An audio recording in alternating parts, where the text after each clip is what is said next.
Bana, Oduros Kaliona hapa. Leo hii ningependa tujifunze kitu kutokana na kanda hii hapa. Sasa hapa kuna kijana mmoja ambaye anaitwa Elvis. Alikuwa anapokea kichapo kutoka kwa mwalimu wake kila asubuhi kwa sababu ya kufika shuleni kuchelewa. Mwalimu wake Elvis hangejali sababu zilizompelekea Elvis kuchelewa shule wala kumuuliza. Siku moja mwalimu alipokuwa akielekea shuleni, alikutana na Elvis njiani akiwa anampa usaidizi jamaa wake wa karibu ambaye alionekana kudhoofika kiafya. Sasa hapo ndipo mwalimu alipojua sababu zilizokuwa zikimfanya Elvis kuchelewa shuleni. Jambo hili lilimgusa sana mwalimu, na ilipofika kesho, Elvis aliingia darasani akiwa tayari kupokea adhabu yake kama ilivyo kawaida na kumpa mwalimu mkono amwadhibu. Mwalimu huyu alivunjika moyo na kujutia kumwadhibu bila ya kumuuliza sababu za yeye kuchelewa shuleni, na badala ya kumwadhibu alimpa kile kifaa alichokuwa kitumia kumwadhibu na kumkumbatia kwa majuto. Sasa mwenzangu, sijui wewe umejifunza nini kutokana na video hii.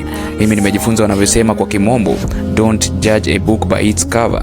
Zaidi ya yote, binadamu hatutoshani kimaisha. Shukran sana kwa kuweza kunisikiliza. Nimekuwa msimulizi wako Oduros Kaliona. Tukutane kesho kwa mengi zaidi.